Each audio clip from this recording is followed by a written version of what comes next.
नार्थस्ति कर्तव्यं त्रिषु लोकेषु किंचन नानवाप्तमवाप्तव्यं वर्त एव च कर्मणि। हे पार्थ, समस्त तीनों लोकों में मेरे लिए कोई कर्म निश्चित नहीं है। न ही मुझे किसी पदार्थ का अभाव है और न ही मुझ में कुछ पाने की अपेक्षा है। फिर भी मैं निश्चित कर्म करता हूँ। यदि ह्यहं न वर्तेयं जातु कर्मण्यतन्द्रितः मम वर्त्मानुवर्तन्ते मनुष्याः पार्थ सर्वशः।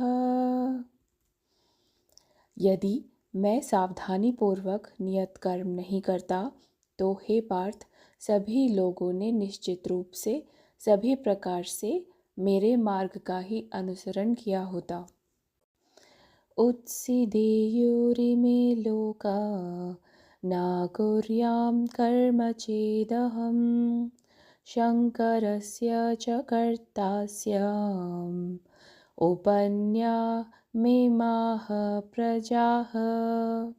यदि मैं अपने निर्धारित कर्म नहीं करता तब ये सभी लोग नष्ट हो जाते और मैं संसार में उत्पन्न होने वाली अराजकता के लिए उत्तरदायी होता और इस प्रकार से मानव जाति की शांति का विनाश करने वाला कहलाता। सक्ता कर्मण्य विद्वांसो यथा कुर्वन्ति भारत कुर्याद् विद्वांस्तथा सक्तः चिकीर्षुर्लोकसंग्रहम्। हे भरतवंशी, जैसे अज्ञानी लोग फल की आसक्ति की कामना से कर्म करते हैं, उसी प्रकार बुद्धिमान मनुष्यों को लोगों को उचित मार्ग की ओर चलने के लिए प्रेरित करने हेतु अनासक्त रहकर कर्म करना चाहिए।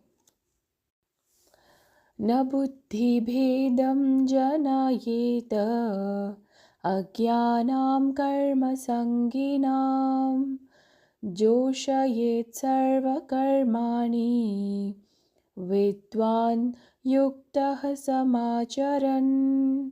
ज्ञानवान मनुष्यों को चाहिए कि वे अज्ञानी लोगों को, जिनकी आसक्ति सकाम कर्म करने में रहती है, उन्हें कर्म करने से रोककर उनकी बुद्धि में मतभेद उत्पन्न न करें, अपितु स्वयं ज्ञान युक्त होकर अपने कार्य करते हुए उन अज्ञानी लोगों को भी अपने नियत कर्म करने के लिए प्रेरित करना चाहिए। प्रकृति क्रियमाणानि गुणैः कर्माणि सर्वशः अहंकार विमूढात्मा कर्ताहमिति मन्यते। जीवात्मा देह के मिथ्या ज्ञान के कारण स्वयं को अपने सभी कर्मों का कर्ता समझती है। यद्यपि विश्व के सभी कार्य प्रकृति के 3 गुणों के अंतर्गत संपन्न होते हैं, लेकिन अहंकारवश वह स्वयं को कर्ता मानता है। तत्त्ववित्तु महाबाहो गुणकर्म विभागयोः गुणागुणेषु वर्तन्त इति मत्वा न सज्जते। हे महाबाहो अर्जुन, तत्वज्ञानी आत्मा की पहचान गुणों और कर्मों से भिन्न करते हैं। वे समझते हैं कि इंद्रिय, मन आदि के रूप में केवल गुण ही हैं, जो इंद्रिय विषयों गुणेशु में संचालित होते हैं और इसलिए वे उनमें नहीं फंसते। प्रकृति गुण सम्मूढ़ाः सजन्ति गुणकर्मसु तान् कृत्सन्विदो मन्दान् कृत्सन्विन्न विचालयेत्। वे मनुष्य जो प्रकृति के गुणों के अभाव से मोहित होकर फल प्राप्ति की कामना के साथ अपने कर्म करते हैं, लेकिन बुद्धिमान पुरुष जो इस परम सत्य को जानते हैं, उन्हें ऐसे अज्ञानी लोगों को विचलित नहीं करना चाहिए जिनका ज्ञान अल्प होता है। भगवान श्री कृष्ण एक जो जीवन मुक्त व्यक्ति होता है, जो रियलाइज्ड बीइंग होता है, उसके बारे में बता रहे हैं।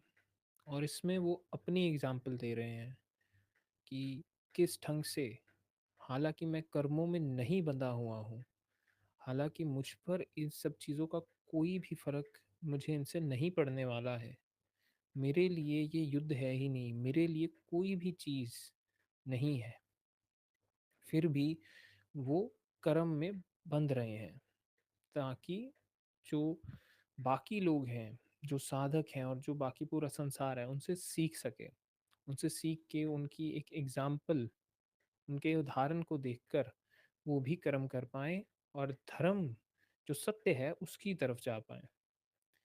इसके बारे में भगवान श्री कृष्ण अर्जुन को ये सारी बात कहते हैं। तो भगवान श्री कृष्ण श्लोक 22 में कह रहे हैं कि हे पार्थ, तीनों लोकों में मेरे लिए कोई भी कर्म नहीं है, उनके लिए किसी भी चीज़ का पाना या किसी चीज़ का अभाव नहीं रह गया है, फिर भी वो जो कार्य हैं उनमें वो बंध रहे हैं, कर्म कर रहे हैं। अब देखिए, बात क्या है कि जो व्यक्ति एक बार स्वयं को जान लेता है, वो जानता है कि वो वहाँ है नहीं, तो वहाँ पे वो कृष्ण स्वरूप जो द्वारकाधीश हमने जो इमेज है हमारी, वहाँ पे वो नहीं है। वहाँ पे मात्र वो जो रूप है वो चेतना का है, चैतन्य स्वरूप है, परमात्मा स्वरूप है, परमेश्वर है। तो इसलिए भगवान श्री कृष्ण उस पूरे युद्ध में सब कार्य करके भी कर्ता भाव से बिल्कुल अलग हैं, कर्म से बिल्कुल दूर हैं। यही बात वो अर्जुन को समझाना चाह रहे हैं, क्योंकि उन्होंने स्वयं को जान लिया है, आत्मज्ञान को प्राप्त हो गए हैं। उसके बावजूद भी, उसके बाद भी वो कर्म कर रहे हैं, हालांकि कर्ता भाव नहीं है वहाँ, पर कर्म कर रहे हैं, क्योंकि वो जानते हैं कि अगर कर्म नहीं किया गया, एक एग्जाम्पल नहीं दिखाई गई, तो फिर लोगों ने उनका उदाहरण इस्तेमाल करके, उनके बहाने से, उनके इस रूप का कि उन्होंने तो आत्मज्ञान था और वो युद्ध में हो सकते थे लेकिन वो नहीं हुए, तो ऐसा अगर करते वो भी, तो बहुत सारे लोग, कल को कोई भी आपत्ति आती, कभी भी सत्य के लिए खड़ा होना पड़ता, युद्ध करना पड़ता, तो वो नहीं करते, अपने कर्मों से भागते रहते। भगवान श्री कृष्ण भी एक सन्यासी की तरह रह सकते हैं, सब संसार से बिल्कुल अलग होकर, लेकिन क्यों नहीं रह रहे हैं? क्योंकि एक ढंग से उन्होंने एक एग्जाम्पल भी सेट करनी है। जो व्यक्ति जान लेता है, जो व्यक्ति पहुंच जाता है, उसके लिए जो संसारी जीवन है और जो संन्यास का जीवन है वो एक समान होता है। कोई अंतर नहीं होता है कि जो हमारा आध्यात्मिक जीवन है और जो संसारी है वो अलग, उसके लिए सब एक है, इसीलिए तो वो अद्वैत में है। अगर अलग अलग है तो अद्वैत में नहीं आया अभी वो सिर्फ साधना में ही हो सकता है। इस चीज के लिए हम भगवान श्री कृष्ण को परम अवतार कहते हैं, कि ये पूर्ण है, ये कंप्लीट है, क्योंकि ये हर रूप में दिखा सकते हैं हमें। और इनसे हमें एक तरह से दिखता है कि जो चेतना होती है वो हर रूप में खेल सकती है, किसी भी ढंग में खेल सकती है, क्योंकि एक्चुअल में सारे रूप ही उसके हैं। और जो व्यक्ति स्वयं को जान लेता है, उसके लिए अब आगे जो अटेन करने की बात होती है ना, जो सेंस ऑफ लैक होती है हमारे अंदर, हमें लगता है किसी चीज़ की कमी रह गई, जिसके कारण हम बार बार कंज्यूम करना चाहते हैं कुछ ना किसी चीज़ को, कि ये कमी रह गई तो मुझे ये नई चीज़ ले लेनी चाहिए, शायद इससे मैं पूरा हो जाऊँ। नहीं, जो असली चीज़ है वो है कि आप स्वयं को कितना जान रहे हैं। अगर आपकी चेतना का स्तर बहुत ऊपर जाया जा रहा है ना, तो फिर जो एक्चुअल सैटिस्फैक्शन होगी वो आपको अंदर से ही मिलेगी। बाहरी चीज़ों की ये नहीं कहूँगा कि जो नेसेसिटीज़ हैं वो बिल्कुल ही हट जाएँगी। वो रहेंगी, लेकिन आप जानोगे कि वो मात्र सिर्फ़ कुछ समय के लिए ऐसे रिसोर्सेज़ हैं जिनका उपयोग किया जा रहा है। और आत्मज्ञानी के लिए तो शरीर भी एक ढंग से वो वैसा ही उपयोग में हो जाता है कि ये भी मैं नहीं हूँ, ये भी कुछ समय के लिए है, इसको उपयोग में लाया जाएगा, यूटिलाइज़ किया जाएगा। उस ढंग से समझा रहे हैं भगवान श्री कृष्ण अर्जुन को कि मुझे देखो, मैं तो आत्मज्ञानी हूँ, मेरे लिए क्या कर्म बचा है? कुछ बचा तो है नहीं। फिर भी मैं कर रहा हूँ, क्योंकि उन्हें देखकर, उनके जीवन को देखकर बहुत सारे लोग बहुत सारी चीज़ें सीखेंगे और वैसे ही अपने जीवन में भी उतारेंगे।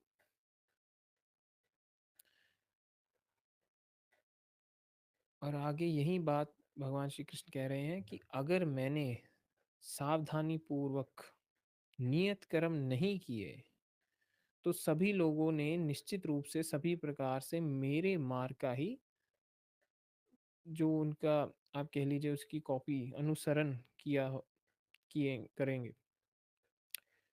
अगर भगवान श्री कृष्ण, उनके आप पूरे जीवन को देखिए, आप सिर्फ ऐसा ना लीजिए कि वो महाभारत के अभी युद्ध में है, उससे पहले भी जो जो उन्होंने कर्तव्य था अपने माता पिता के प्रति, अपने प्रजा के प्रति, वो सब कर्तव्य निभाया।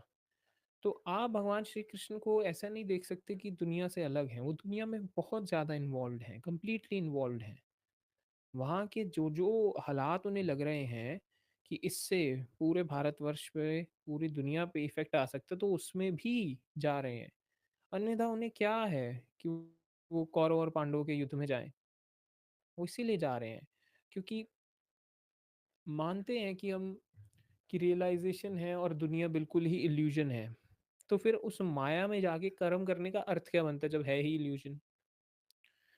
बट होता क्या है, even when you realize that it's an illusion, आपको पता भी लग जाता है कि सिर्फ मिथ्या है, माया है, लेकिन फिर भी आप उस कर्म करते हो, क्योंकि उस जानते हैं, जो जानता है ना वो कहता है कि माया भी तो उस परमेश्वर का ही रूप है, उसी की ही लीला है। तो वो कर्म भी अब जो करेगा वो भी परमेश्वर करेगा। अभी जैसे मान लीजिए, अगर सभी आत्मज्ञानी, मान लीजिए जिनका आत्मज्ञान होगा, बिल्कुल ही दुनिया से दूर चले जाएं, संन्यास ले लें, दुनिया में काम ही ना करें कुछ भी, ठीक है, वो ना किसी को कोई शिक्षा दे, ना आत्मज्ञान के बारे में बताएं, तो फिर कैसे और ज़्यादा से ज़्यादा जो सेल्फ रियलाइजेशन है, लोगों को कैसे मदद मिलेगी। और ये ड्यूटी बहुत बड़ी बन जाती है, बिकॉज अगर हम, अगर मान लीजिए, क्योंकि फिर लोग बहाना ढूंढते हैं। कोई व्यक्ति, मान लीजिए कोई आत्मज्ञानी है, वो एक ढंग से चल रहा है, उसका तरीका थोड़ा अलग है, जो कि कन्वेंशनल नहीं है, बड़ी अनकन्वेंशनल अप्रोच है, कि जो नॉर्मल अप्रोच होती है एक व्यक्ति की उससे बड़ी अलग है, बेढंगे हैं थोड़े। तो लोग उनके नाम का बहाना लेकर हर एक तरह की बुरे जो हरकतें हैं वो कर सकते हैं, कि उन्होंने भी तो किया था तो हम भी कर लेते हैं। यही एक बहुत बड़ा कारण है कि अगर हम एग्जाम्पल लें जो पिछली सेंचुरी की, तो ओशो के नाम पर बहुत सारी जो ऐसी हरकतें हैं वो की जाती हैं। हालांकि ओशो का कोई ढंग इतना बेढंगा नहीं है, बस उनका थोड़ा, आप कहेंगे कि जो ट्रेडिशनल अप्रोच है उससे थोड़ा ज़्यादा, मैं कहूँगा कि उन्होंने कंटेम्प्रेरी हिसाब से बनाया था, कि जैसी उस समय की ज़रूरत थी उस हिसाब से उन्होंने बनाया। लेकिन क्योंकि जो ओशो की चेतना का स्तर है या किसी और जीवन मुक्त की चेतना का स्तर है, उतना जो नॉर्मल साधक है या कोई भी व्यक्ति है जो उनकी जीवन को देख रहा है, तो उनके जीवन में उन्हें उनकी गाड़ियाँ दिखेंगी, उनकी ज़िंदगी जीने का ढंग दिखेगा, ऐशो आराम दिखेगा, लेकिन वो आंतरिक चेतना का जो स्तर है वो नहीं दिख रहा। उस कारण से भी भगवान श्री कृष्ण कह रहे हैं कि अगर मैंने अभी जो अपना निर्धारित कर्म है वो नहीं निभाया, तो उसका भी बहुत ही जो इफ़ेक्ट्स होंगे, कॉन्सिक्वेंसेस होंगे, बहुत बुरे होंगे। इसलिए बहुत ज़रूरी है कि मैं भी, हालाँकि जो मुक्त है वो भी कर्म करे, उस ढंग में आए। अब देखिए, एक चीज़ है कि ऐसा नहीं है कि भगवान श्री कृष्ण के समय पर सिर्फ़ वही ही रियलाइज़्ड बीइंग थे और कोई नहीं थे। बहुत थे, हर समय में होते हैं। और बात क्या होती है कि जो परमेश्वर है ना, वो हर रूप में अलग-अलग ढंग से खेल सकता है। जानते हैं जैसे सारे फूल हैं तो परमात्मा के ही, लेकिन किस ढंग से वो उसकी महक होगी, रंग रूप क्या होगा, वो तो अलग-अलग हो सकता है। तो इसलिए आप बहुत सारे रियलाइज़्ड बीइंग्स के पास जाकर भी हो सकता है कि उनकी अंडरस्टैंडिंग में कोई डिफरेंस ना हो, उनकी जो गहराई है चेतना उसमें कोई अंतर ना हो। लेकिन उनकी जो अप्रोच हो सकती है, समझाने का ढंग हो सकता है, तरीका हो सकता है, मेथड्स हो सकते हैं, वो थोड़े अलग हो जाएँ, वो चेंज हो सकते हैं। So it depends.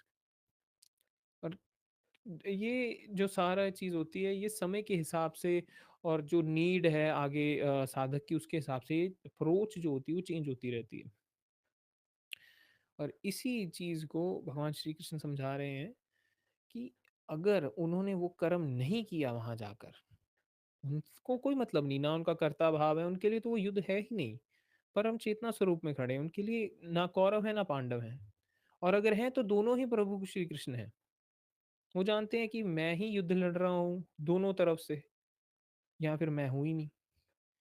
लेकिन वो एक, क्योंकि एक रोल में आ गए हैं, वो चेतना अब एक फॉर्म में घट गई है, एक रूप में खड़ गई है। अब वो क्योंकि एक रूप में आ गई है, अब उस रूप को भी वो एक ढंग से चलाएंगे, इस तरह से वो चलेंगे संसार में, जिससे कि संसार का कल्याण हो, जिससे कि वो उनकी एग्जाम्पल को लोग देखकर आगे सीख सकें।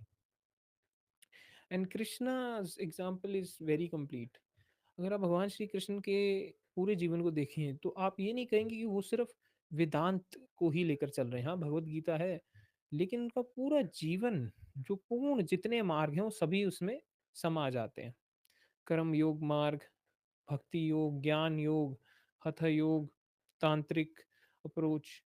तो भगवान श्री कृष्ण शायद ही, उनका पूरा जो जीवन अगर देखें, कभी भी वो जीवन से भागे नहीं है, जीवन में रहकर सब कार्य कर कर उन्होंने दिखाया है कि कैसे सब कुछ करने के बाद भी आप जिंदगी में इन्वॉल्व रह सकते हैं पूरे तरह से। और मैं भी इसी अप्रोच के साथ चलता हूँ, क्योंकि जो लाइफ है वो आपको ऐसी चीज़ें सिखाएगी, और आप और ज़्यादा इन्वॉल्व हो पाओगे, और ज़्यादा लोगों से कनेक्ट कर पाओगे, समझ पाओगे, रादर देन कि अगर आप सिर्फ संन्यास लेकर दूर कहीं जाकर रहने लग जाओ। संन्यास लेकर भी तो हम इसी संसार में ही रह रहे हैं, या तो बिल्कुल ही शरीर से ही दूर चले जाते हैं, शरीर ही छोड़ देते हैं। तो जब तक एक फॉर्म में है, एक रूप में है, तब तक व्यक्ति को जो जो उसके कर्तव्य हैं, जो कर्म हैं, वो करते रहने चाहिए। लेकिन बात ये हो जाएगी, पहले बंधे हुए थे, हम जान रहे थे कि मैं कर रहा हूँ, लेकिन जब व्यक्ति जान लेगा कि वो है ही नहीं, कर्ता भाव चला जाएगा, तो सब अपने आप घटेगा। वहां सोचना भी नहीं होगा कि मैंने कर्म किया नहीं किया, बस अपने आप हुआ। इस ढंग को ही हम कर्मयोग कहते हैं, यही भगवान श्री कृष्ण सही मायनों में समझा रहे हैं।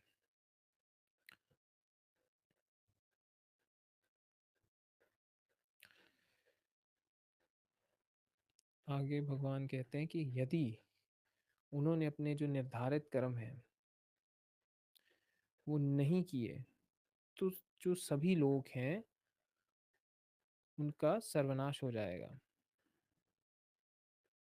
और संसार में हो सकता है अराजकता फैल जाए। और उसके लिए भगवान श्री कृष्ण को हम कहेंगे कि ये जिम्मेदार है, क्योंकि इन्होंने एक एग्जाम्पल सेट नहीं की। कर सकते थे। अब बहुत सारे अवेकन बीइंग्स होते हैं।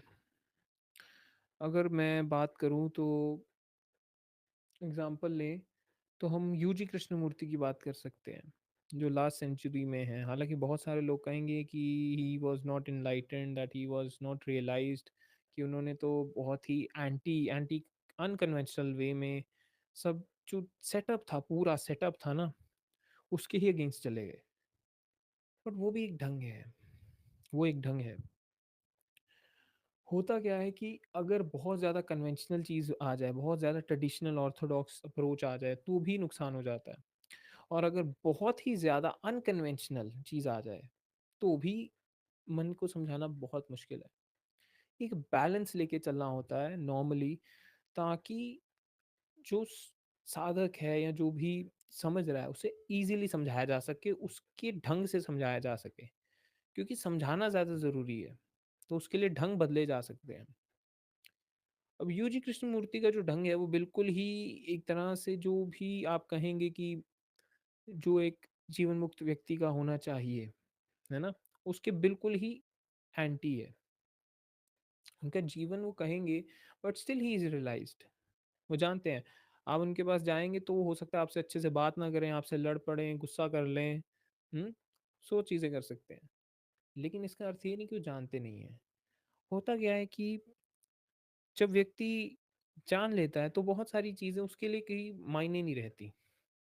ना कर्म है, ना धर्म है, ना कोई चीज़ नहीं।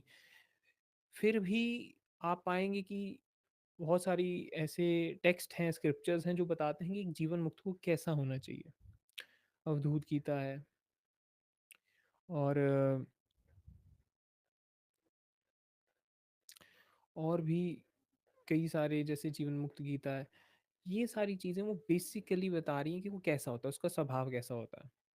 अब उनमें लिखते हैं कि वो कभी क्रोध नहीं कर सकता, हमेशा आनंद में रहता है, हमेशा ऐसा रहता है। वो है, जब वो परम चेतना स्वरूप को जान लिया वो है, वो हर पल है।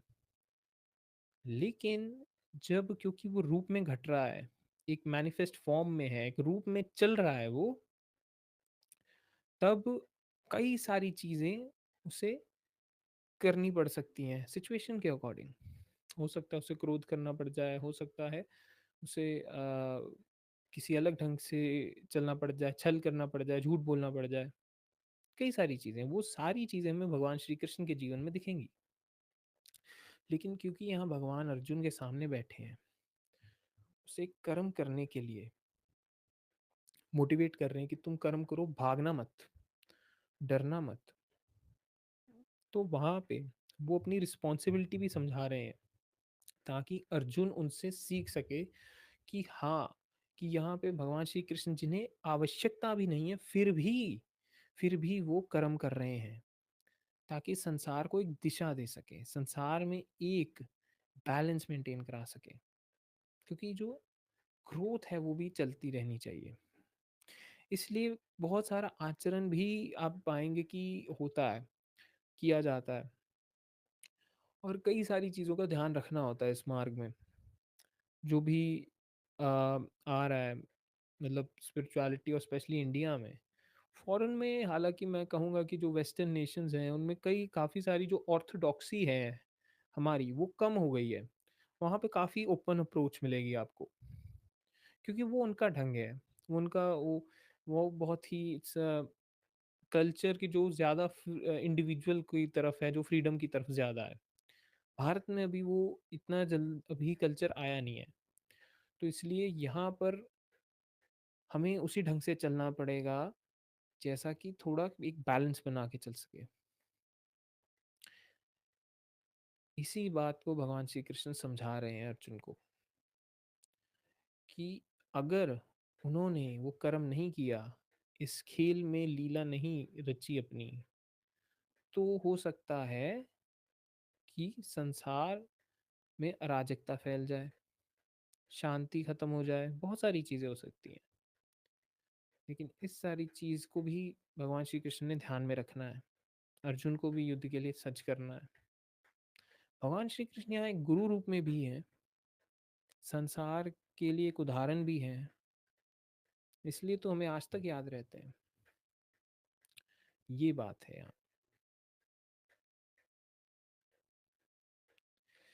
फिर आगे भगवान श्री कृष्ण कहते हैं कि हे भारतवंशी, जैसे अज्ञानी लोग फल की आसक्ति की कामना से कर्म करते हैं, उसी प्रकार बुद्धिमान मनुष्य, जो कि बेसिकली जो जान चुका है, विवेकशाली व्यक्ति है, जो आत्मज्ञानी है, को लोगों के उचित मार्ग की ओर चलने के लिए प्रेरित करने हेतु अनासक्त रहकर कर्म करना चाहिए।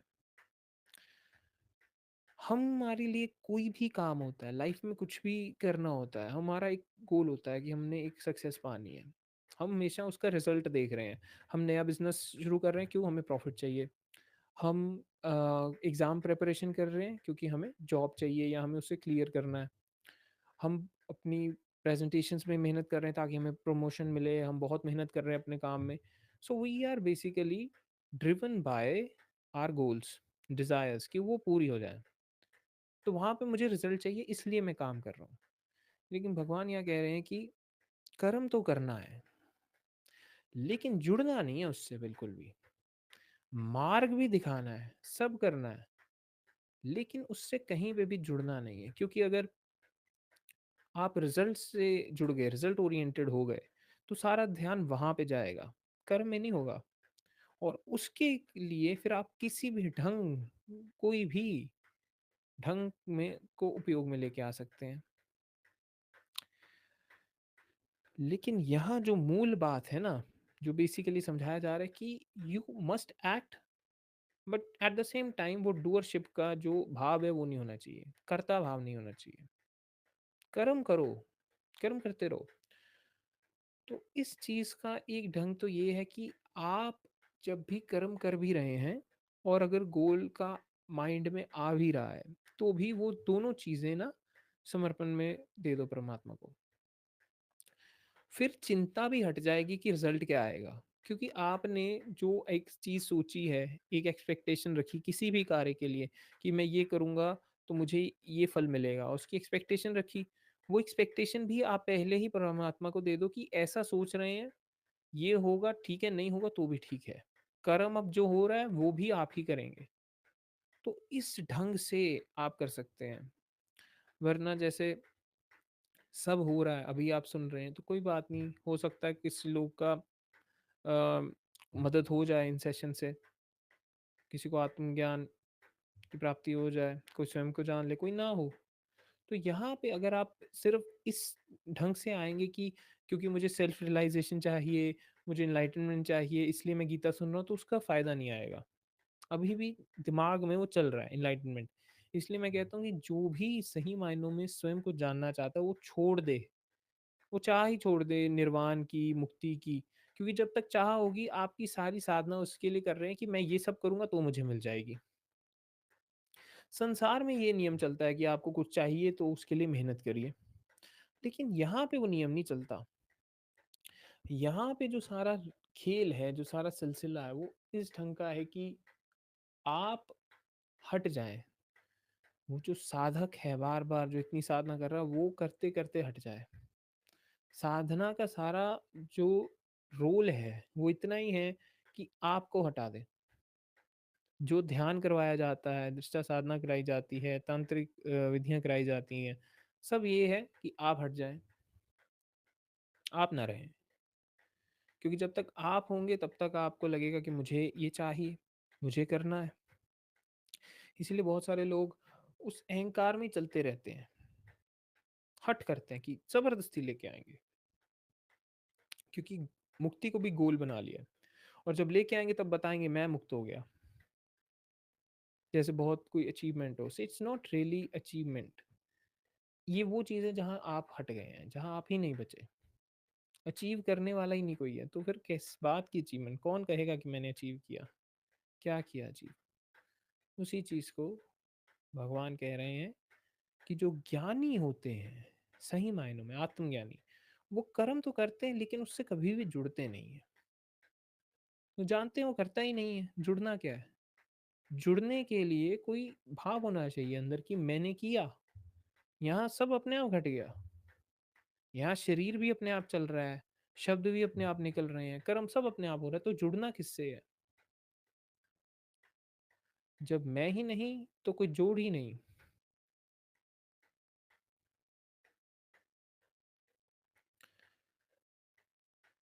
अब आगे भगवान श्री कृष्ण कह रहे हैं कि जो ज्ञानी हैं, उन्हों उनको अज्ञानियों के जो मन है उसमें किसी भी तरह की ऐसे आसक्ति नहीं जगानी चाहिए कि लोग उनसे ऐसे देखें कि ये तो कर्म ही नहीं कर रहे हैं, ये तो बिल्कुल ही छोड़ के बैठ गए हैं। अगर ऐसा हो जाएगा तो फिर कोई भी कर्म क्यों करेगा? हमें आज के समय में अगर बात करूं, अगर मान लीजिए कोई ऐसा व्यक्ति वो संन्यास लेके बैठ गया है बिल्कुल, ठीक है, दुनिया से अलग हो गया है, बिल्कुल ही अलग चला गया है, और वो व्यक्ति अगर कहे कि हमें ये करना चाहिए, तो नॉर्मली जो आजकल की मेंटालिटी वो मानेगी ही नहीं। क्योंकि हमें आजकल जो चाहिए भी एक मॉडर्न अप्रोच चाहिए, एक नया ढंग चाहिए। क्योंकि आजकल का जो माइंड है, ठीक है, जो आजकल के सारा हमारा थिंकिंग प्रोसेस है, वो है हमेशा कि हमें अगर चाहिए भी तो कहीं न कहीं उस व्यक्ति की एक अच्छा खासा ढंग हो, वो हमारे जैसा हो, रिलेट कर पाएँ। अगर रिलेट ही नहीं कर पा रहे हैं, हम बिल्कुल ही अलग हैं, उससे रिलेशन में ही नहीं आ पा रहे हैं, तो हमें एक गैप नज़र आएगा कि वो तो चलो स्पेशल थे, संन्यास ले लिया, इतने साल साधना में रहे, ध्यान किया, हम तो वो नहीं कर सकते, हम कैसे पहुँचेंगे? इस चीज़ के लिए भगवान श्री कृष्ण कह रहे हैं कि जो आत्मज्ञानी है उसको कर्म करना चाहिए। उनको बाकी लोगों के लिए भी एक तरह से एग्ज़ाम्पल सेट करके उनकी मदद करनी चाहिए। अगर बिल्कुल ही अलग हो जाएँगे, तो लोग हो सकता है उनको फ़ॉलो करके वो भी कहें कि हम भी छोड़ देते हैं, कर्म ही क्यों करना है। उपनिषद के समय में उपनिषदिक जो टाइम थे, वैदिक एरा कहते हैं हम जिसे, और उपनिषद के जो ऋषि आप पाएँगे, कोई भी ऐसा सन्यासी नहीं है। हालाँकि वो संन्यास्त है, लेकिन सन्यासी नहीं है।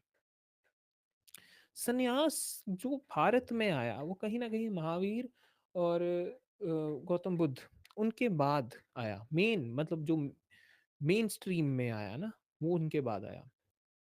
उससे पहले घर में ही, गृहस्थ जीवन में ही हमारा जो सारा ढंग होता था भारत का, वो होता था कि गृहस्थी में रहकर भी आत्मज्ञान को पाना है। और जीवन को एक्चुअली हम तब लेके चलते थे कि सब कुछ चाहिए। अपनी जो व्यक्ति की सारी नेसेसिटीज़ हैं वो भी पूरी करेगा, आत्मज्ञान को भी लेगा, जीवन को भी आनंद में जिएगा, पूर्ण रूप से। और ऐसे एग्ज़ाम्पल हैं। अम, आप पाएँगे कि जो उत्कला हैं, ऋषि उत्कला हैं, श्वेताकेतु के पिता हैं, ऋषि रचनावल्का हैं, ये सभी गृहस्थी में हैं। और उसी की ही अगर आप ढंग उनकी बात ना भी करें, भगवान श्री कृष्ण को ही देख लें, वो भी गृहस्थी में हैं, राजा हैं, ज़्यादा रिस्पॉन्सिबिलिटीज़ हैं। और उसके बावजूद भी वो आत्मज्ञान को प्राप्त हुए हैं। तो ये बात भी है कि अगर एक्चुअल में आप चाहते हैं कि कोई आज के समय में, है ना? क्योंकि हमेशा समय के हिसाब से अप्रोच बदलनी पड़ जाती है। इसीलिए हर बार नई-नई कमेंट्री आती रहती है गीता पे। क्योंकि गीता एक बहुत ही ओपन, मैं कहूँगा कि बहुत ऑर्थोडॉक्स नहीं है। क्लोज़ डॉक्यूमेंट नहीं है कि इसे हम वो नहीं कर सकते कि ये बार-बार, बार-बार एक तरह से रिवाइव होता रहता है, नई-नई कमेंट्री आती रहती है। क्योंकि वो ऐसा बना है जो कि हर समय में उपयोगी होगा, मदद करेगा। अगर व्यक्ति अपना कर्म करे, ठीक है? कोई आत्मज्ञानी ऐसे कर्म में भी चल रहा है, दुनिया के लिए भी अच्छा काम कर रहा है, सब कर्म कर रहा है, बिना जुड़े कर रहा है, तो उस चीज़ से लोग ज़्यादा इंस्पायर होंगे। उन लोगों को ज़्यादा वो मदद मिल पाएगी। क्योंकि वहाँ से एक ऐसा मैसेज जाएगा कि देखिए, सिर्फ़ मुक्ति के लिए ऐसा नहीं कि संसार से ही भाग जाओ। और जो हमारी थिंकिंग है, मैं कहता हूँ कि जो ट्रेडिशनल ऑर्थोडॉक्स थिंकिंग है हमारी, बहुत स्टीरियोटिपिकल है। हम कहते हैं कि अगर वो स्पिरिचुअल व्यक्ति है, अगर वो अध्यात्म की बात कर रहा है, सत्य की बात कर रहा है, तो उसने तो संन्यास ले लिया है। वो तो उसे संसार से कोई काम नहीं, वो तो किसी काम का नहीं रह गया अब। ये बहुत डर होता है, और ये डर सिर्फ़ बाहर नहीं है कि लोगों को है, ये जो घर वाले होते हैं स्पेशली उन्हें भी बहुत होता है। और ये चिंता दिखती है क्योंकि ये कंडीशनिंग है उनके मन में। उन्हें ऐसा समझाया गया है कि जो आत्मज्ञानी होगा, स्वयं को जानेगा, वो संसार से दूर चला जाएगा। वो सन्यास में नहीं, वो संसार में नहीं रह सकता, वो सन्यास में रहेगा। और आगे अगर हम भगवान आदि शंकराचार्य का भी जीवन देखें, तो वहाँ से भी काफ़ी सारी आप कहेंगे कि एक तरह से वो पाथ को भी लोग मान रहे हैं। बट आई रियली फ़ील कि जो एक्चुअल सिस्टम होता है ना स्पिरिचुअलिटी का, वो ना ही गृहस्थी का से कोई ना रिलेशन रखता है, ना ही सन्यास में। मूल बात तो है कि आप में कर्ता का भाव है कि नहीं। कर्ता का भाव चला गया तो फिर गृहस्थी में रहिए, सन्यास में रहिए, कोई फ़र्क नहीं है। लोग मुझसे पूछते हैं कि सर मैं संन्यास ले लूँ, मैं ब्रह्मचर्या कर लूँ, मैं सेलिब्रेसी कर लूँ, मैं बिल्कुल दुनिया से दूर चला जाऊँ, क्या मुझे मुक्ति मिल जाएगी? उसका कोई फ़ायदा है, नहीं है? तो वो कहीं न कहीं आपकी सिर्फ़ मेंटल कंडीशनिंग है। और वो सोचते हैं क्योंकि मन में ऐसा विचार है कि मैं संन्यास ले लूँगा, ऐसा कर लूँगा या कर्म छोड़ दूँगा, तो मेरे अंदर वो कर्म का जो सिलसिला है, कर्ता भाव हट जाएगा, मुझे मुक्ति मिल जाएगी, मुझे परमात्मा मिल जाएँगे। अगर परमात्मा मिलने ही है, तो फिर फ़ायदा ही क्या है? क्योंकि आप तो फिर कर्म कर रहे हो उन्हें पाने के लिए। मूल बात अध्यात्म कहता है, वेदांत कहता है कि जो अभी है, अभी भी तो परमेश्वर है ही, ऐसा कौन-सा समय है जब परमात्मा ना हो? जब आप ना हो। आप उस चीज़ को रियलाइज़ करें। अभी में उतरें, देखें। ये चीज़ बहुत ही गहरे ढंग से भगवान श्री कृष्ण कह रहे हैं कि व्यक्ति को, स्पेशली जो एक आत्मज्ञानी है, उसे अपना कर्म करना चाहिए और उस विवेक से करना चाहिए, उस परम चेतना के जैसे वो चलवाना चाह रही उस ढंग से करना चाहिए, ताकि जो बाकी लोग हैं, जो अज्ञान में हैं, उनको भी एक तरह से इंस्पिरेशन मिल सके, ताकि वो भी कर्म करें, भागे मत, कर्म करें। क्योंकि अगर मान लीजिए, अगर स्थिति बदल गई, ठीक है, अभी हम मान लीजिए यहाँ गीता का ऊपर बात कर रहे हैं, लेकिन स्थिति बदल जाए और हमें किसी और ढंग में चलना पड़े, मान लीजिए युद्ध लग जाए, तो युद्ध में जो आम स्थिति होती है उससे अलग ढंग हो जाता है। युद्ध में बैठकर और हम सब युद्ध की ऐसे ढंग बन गया और हम सब यहाँ गीता पढ़ रहे हैं, तो उसका कोई अर्थ बनता नहीं है। या तो उसमें किसी ढंग से हम मदद कर पाए, नहीं कर पा रहे वो अलग बात है, हालांकि भगवान ऐसी स्थिति ना ही लाए, लेकिन मैं कह रहा हूँ कि समय के हिसाब से व्यक्ति का जो ढंग है वो बदल जाना चाहिए। यहाँ पे हम एग्जाम्पल गुरु गोविंद सिंह जी की भी ले सकते हैं। उन्होंने बहुत युद्ध लड़े हैं अपने जीवन में, मतलब 42-45 साल तक जब तक वो रहे तब तक बहुत युद्ध देखे, 13-14 लगातार युद्ध ही लड़ते गए, और बहुत ही छोटी उम्र में वो उन्हें गुरु के जो बना दिया गया था उनके पिताजी के बाद। उसके बाद भी उन्होंने पूरा गुरु ग्रंथ साहिब जी की रचना करवाई गई, क्योंकि जो आदि ग्रंथ था वो कहीं ना कहीं आप कह लीजिए खो गया था, या उसकी जो एक्चुअल था वो मिल नहीं रहा था, जिनके पास रखा था वो दे नहीं रहे थे, तो गुरु जी ने फिर उन्होंने पूरे गुरु ग्रंथ साहिब को लिखवाया, वापस लिखवाया। तो उन्होंने कर्म किया, जब उन्हें लगा कि बात से सिर्फ हालात ऐसे कि हमारी बातों से, ज्ञान से बात नहीं बन रही, तब शस्त्र उठाने की आवश्यकता पड़ गई है, तो शस्त्र भी उठाए।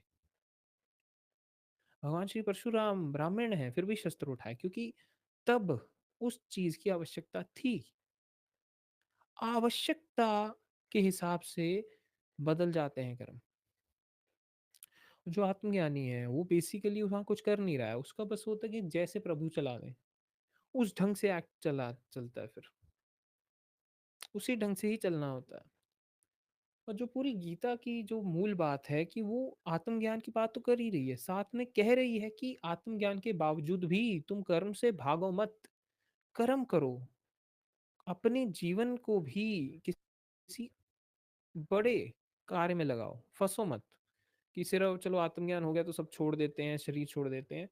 कि तुम जियो, ऐसे जियो कि वो तुम्हारी जो रोशनी है वो फैले, और ज्यादा लोग आए, और ज्यादा लोगों को मदद मिले। वो चीज समझाना चाह रहे हैं भगवान श्री कृष्ण यहाँ। इसलिए व्यक्ति को अपने कर्तव्य से भागना नहीं चाहिए, लेकिन जो कर्तव्य है उसका जो मूल ज्ञान है वो कैसे पता लगेगा? हमें अपने कर्तव्य का भी नहीं पता लगता, हमें जो समझाया जाता है वैसे पता लगता है। इसका हल एक है कि आप एक जो कंडीशनिंग है उसे हटाकर स्वयं में जाकर वहां से दिशा लीजिए। जो असली दिशा होती है ना, सही गलत की, क्या कर्तव्य बनता है, वो आती है हमेशा आंतरिक, अंदर से आती है।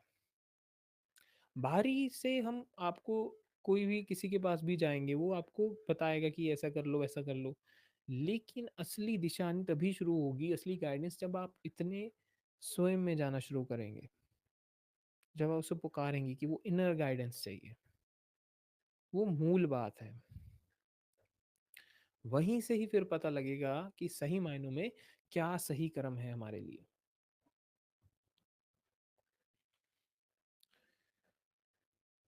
अब आगे भगवान कहते हैं कि जो भी सब कर्म होता है, जो भी भौतिक संसार में सब कर्म होता है, वो गुणों के ही हिसाब से होता है, क्योंकि जो गुण हैं वही इस देह को अलग अलग ढंग से चलवा रहे हैं। कभी एकदम से राजसिक गुण में व्यक्ति होगा कि बहुत मोटिवेशन आ गई है, उसने बहुत सारी चीज़ें अचीव करनी है। कई बार आलस आ जाएगा, तामसिक गुण आ जाएगा, कई बार एकदम सत्व जीवन आ जाएगा कि बिल्कुल ही अच्छे ढंग से चलना है, एक बहुत अच्छे आचरण में रहना है। तो ये सारी चीज़ें जो भी हैं, वो सारी गुणों के कारण और कर्ता भाव के कारण ये सारी चीज़ें जो अज्ञानी होता है वो समझता है कि मैं कर रहा हूँ और मुझसे ये गलती हो गई, मैंने ये कर दिया, मैंने इसका बुरा कर दिया, इसका दिल दुखा दिया, 100 चीज़ें, वो सब कुछ अपने ऊपर ले रहा है। लेकिन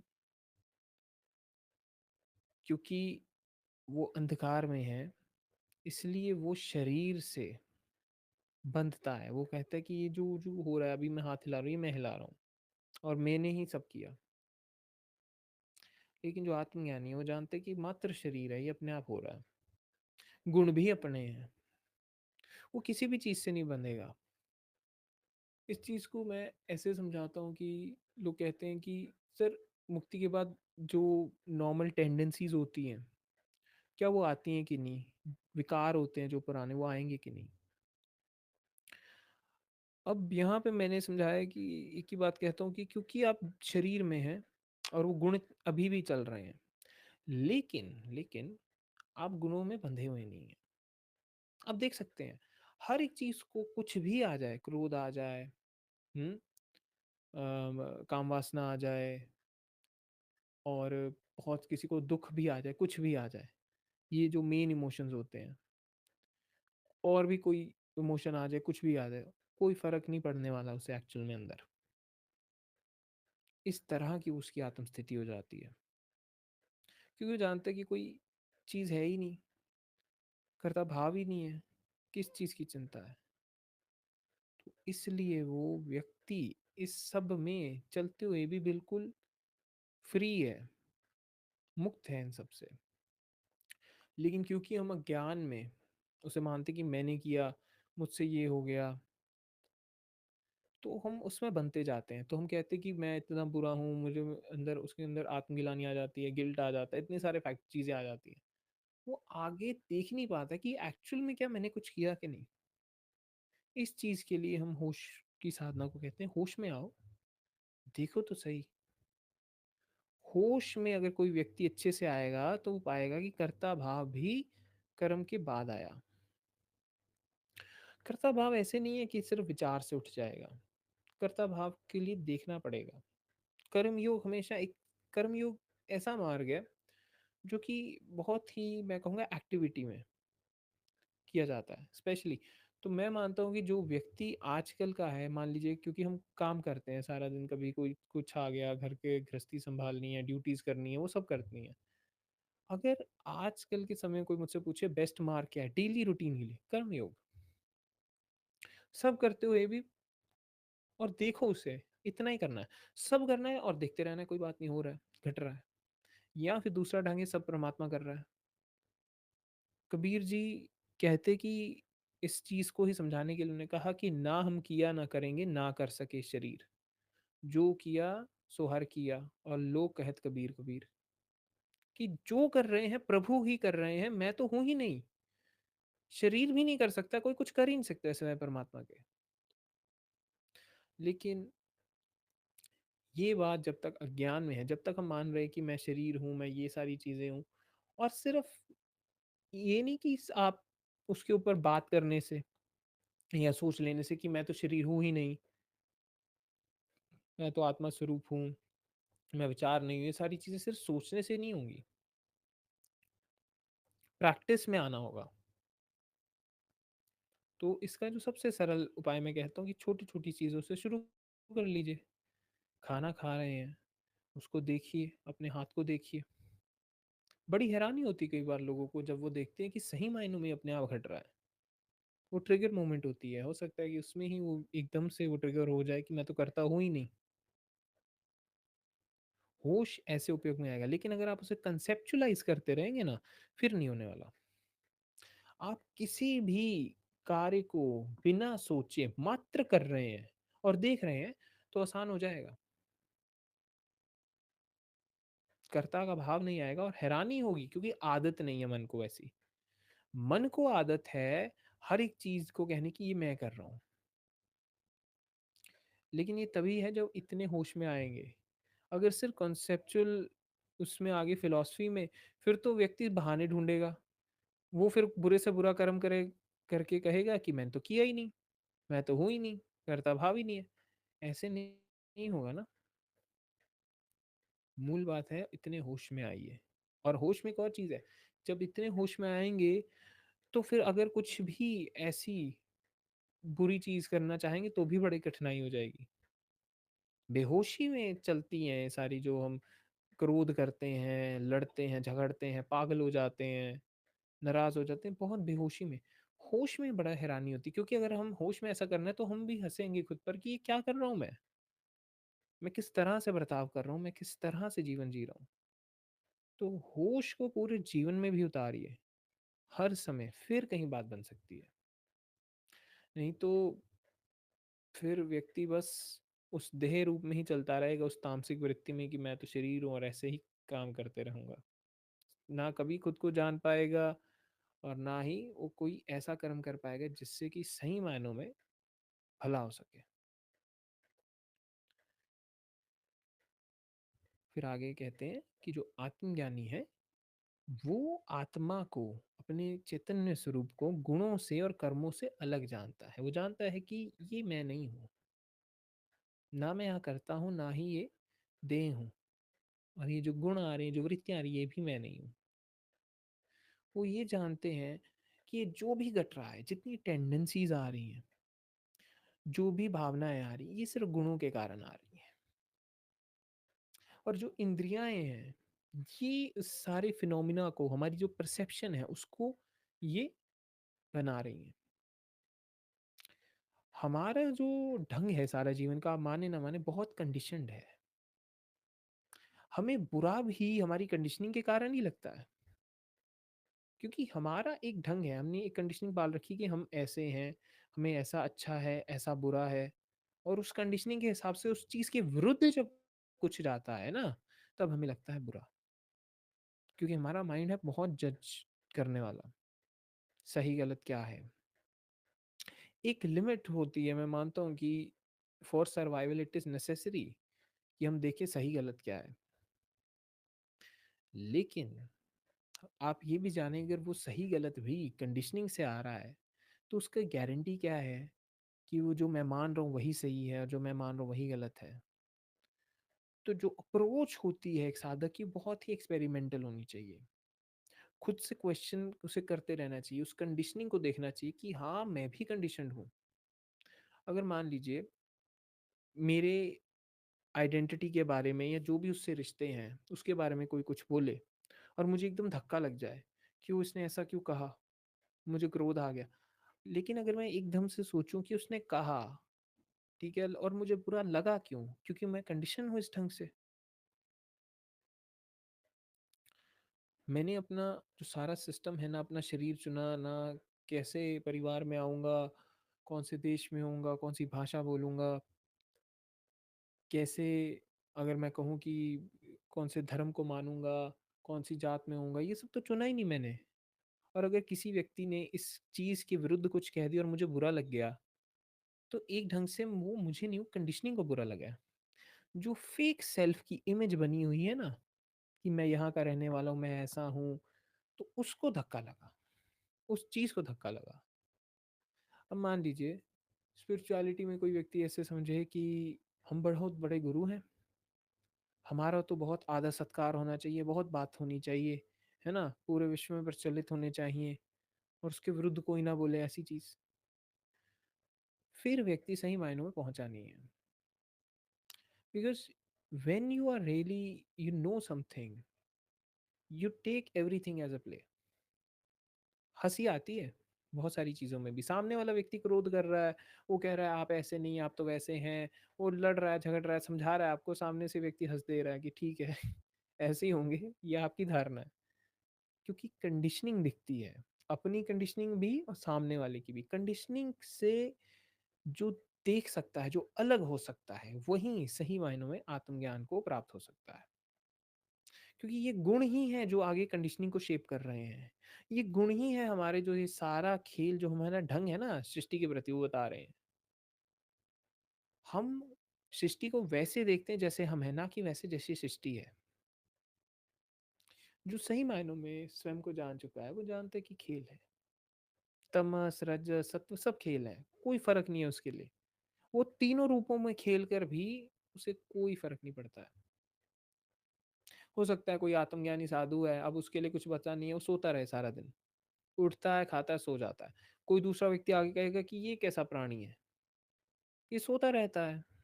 और ऐसे एक तो zen monk हुए हैं जिनका सारी मेडिटेशन सारा ध्यान वही है, नींद पूरी करो आराम से ध्यान में सो जाओ, योग निद्रा जिसे कहते हैं। ना कुछ करना है ना कुछ करने को है। वो भी एक तरह से आत्मज्ञानी है, लेकिन ढंग उससे जी रहे हैं। हो सकता है कल को अगर राजा रूप में जीने लग जाए, राजशाही जीवन में जीने लग जाए, तो उस ढंग में चलेंगे। तो वहां पे फिर लोगों को हैरानी हो जाएगी, ये तो राजा रूप में है। और अगर वही व्यक्ति अगर संन्यास ले ले तो फिर ढंग बदल जाएगा। हमारा जो मन है वो बाहरी चीजों को देखकर, बाहरी ढंग को देखकर जज करता रहता है, जज कर ये है कि नहीं, है कि नहीं। जो एक्चुअल चीज होती है वो हमेशा आंतरिक होती है। इसलिए मैं ये नहीं कहता कि यूजी ऐसे हैं, ओशो ऐसे हैं, कृष्णमूर्ति ऐसे। I know that they are just kind of manifestations of the one, कि वो सब उसके ही रूप हैं। तो इसलिए अगर यूजी लड़ भी रहे हैं ओशो से, या ओशो विरुद्ध बोल रहे हैं यूजी के, या कृष्णमूर्ति जिड्डू कृष्णमूर्ति बोल रहे हैं ओशो के खिलाफ, कोई फर्क नहीं है। और जो डिस्कशन करते हैं ना इनके बारे में कि क्यों इन्होंने इसको ऐसा कहा, क्यों ऐसा कहा, ये सब माइंड की चीज है। ये सिर्फ उनकी डिस्कशन, उनकी लड़ाई से हमें क्या। हमारा सारा गोल होता है अपने प्रति सेल्फ रियलाइजेशन की तरफ, और कोई गोल नहीं है। हमें जज नहीं बनना है कि ओशो ने क्या किया, यूजी ने क्या किया, जड्डू कृष्णमूर्ति का क्या जीवन रहा। आपको इंस्पिरेशन मिलती है तो लीजिए, नहीं मिलती है तो कोई नहीं, अपने जीवन को देखिए ना। लोग भगवान श्री राम के ऊपर बात करते हैं कि उन्होंने माँ सीता को छोड़ दिया, भगवान श्री कृष्ण के बारे में बात करते हैं कि इतनी शादियां की, इतनी गोपियों के साथ उनके संबंध रहे, ऐसी बातें करते हैं। उनके लिए लीला है, जब लीला ये तो क्यों हम इतना जज कर रहे हैं। हम स्वयं को नहीं देखते, हमें हमेशा बाहरी चीज दिखती है। इसलिए बहुत चोट भी लगती है अहंकार, क्योंकि जो आप कहीं पे भी गाइडेंस के लिए जाते हैं ना, जो प्राइमरी होता है कि कंडीशनिंग उखाड़नी है, और वो बिल्कुल टेप की तरह चिपकी होती है। उसे जब जब उतारते हैं तो बहुत दर्द होती है, जैसे कि हमारी कोई चमड़ी ही उधेड़ रहा हो, क्योंकि हम चिपके पड़े हैं। अगर वो हट गए तो क्या बचेगा हम में। अहंकार को तो ऐसे काटा जा सकता है, लेकिन उसके बाद वो बचता नहीं है ना कुछ। इसलिए हिम्मत नहीं होती, घबरा जाते हैं, डर जाते हैं। अगर अभी कोई कह दे कि आप किसी धर्म जात किसी चीज से संबंध में ही नहीं है, नाम रूप किसी चीज संबंध में नहीं है, अजीब तरह का जीवन लगने लग जाएगा। हैरानी हो जाएगी ये किस ढंग का है। लेकिन जो मूल बात है, वो व्यक्ति ऐसा हो कि जो जाने कि ये सिर्फ खेल चल रहा है, गुणों का खेल है। ना मैं शरीर हूं, ना ये रूप हूं, ना कुछ हूं, सब अपने आप हो रहा है। इंद्रियों का जाल है, गुणों का जाल है, इसलिए फर्क नहीं पड़ता। जैसे एक टीवी की स्क्रीन पर कोई भी तरह का शो चल रहा हो, मूवी चल रही हो, उसे कोई फर्क नहीं पड़ता है ना। ऐसे ही आत्मज्ञानी किसी भी रूप में खेल रहा हो, उसे कोई फर्क नहीं पड़ता है। बहुत स्थित में रहता है, वो अपने में मस्त रहता है। होगा तो भी नहीं, नहीं होगा तो भी नहीं, सेट है वो।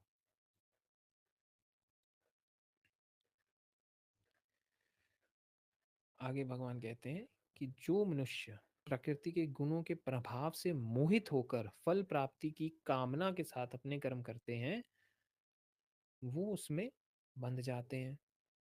लेकिन जो आत्मज्ञानी हैं, जो जानते हैं, सत्य को जानते हैं,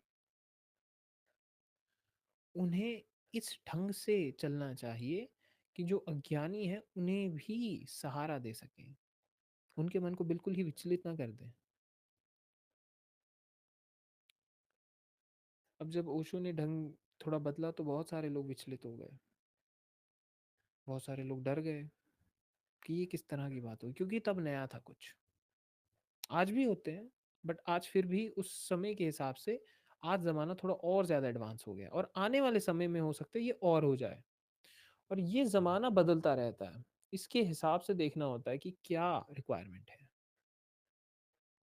समय बदलता रहेगा, जैसा जैसा बदलेगा उस ढंग का रूप ले लिया जाएगा। लेकिन कई सारी चीज़ें करनी पड़ती हैं, क्योंकि अलग अलग लोग हैं, उनकी अलग अलग रिक्वायरमेंट है। जैसे एक डॉक्टर को दवा ज़माने के हिसाब से नहीं देनी होती, उसको दवा देनी होती है पेशेंट की बीमारी के हिसाब से। उसी ढंग से जो भी कोई व्यक्ति कुछ पूछने आता है, किसी का कोई प्रश्न होता है, तो उसको जो इलाज है उसके ढंग से दिया जाएगा। हर व्यक्ति को हर एक साधना, हर एक चीज़, नहीं बताया जाता। हो सकता है कोई ज्ञान मार्ग में ना हो, उसका वेदांत से नहीं कुछ ताल्लुक हो, वो प्रेम में हो, उसे प्रेम समझ आता हो, तो उसके लिए भक्ति है। किसी के लिए कुछ ना हो, मान लीजिए उसे ज्ञान नहीं समझ आता है, उसे भक्ति नहीं समझ आती है, लेकिन उसे कहा जाएगा होश में करो सब। ध्यान है, होश है उसके लिए।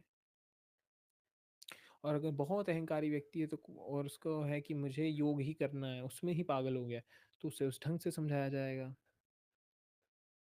अलग अलग साधना की विधियां बताई जाएंगी। तो जो ढंग है वो बदल जाता है। जो व्यक्ति सिर्फ प्रकृति के जो गुण हैं, तामसिक, राजसिक, सात्विक,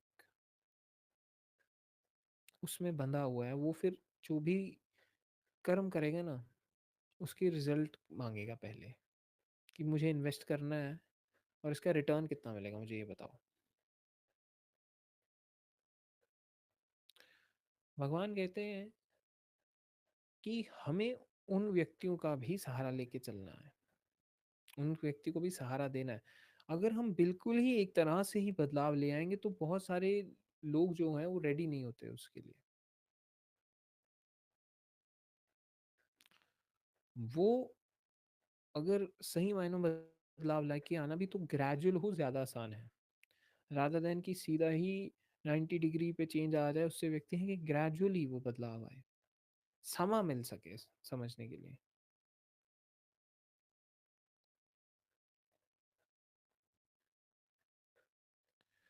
इसलिए भगवान कहते हैं कि जो जानते हैं ना, वो इस ढंग से चलें कि अज्ञानियों को भी हम इतना विचलित ना कर दें। और ढंग बदल जाते हैं, मैं समझता हूँ। लेकिन यहाँ भगवान श्री कृष्ण का गोल सिर्फ सेल्फ रियलाइजेशन नहीं है ना, यहाँ गोल है कि एक मार्ग भी दिखाना है, एक दिशा भी देनी है। इसलिए वो अर्जुन को समझा रहे हैं कि तुम कर्तव्य निभाओ अपना, और इस ऐसे ढंग में निभाओ ताकि तुम एक एग्जाम्पल बन जाओ, तुम एक उदाहरण बन जाओ। इसलिए तुम कर्म करो और पूरे ढंग से करो, कर्तव्य को समझो और बढ़ो आगे। यही बात समझा रहे हैं भगवान श्री कृष्ण।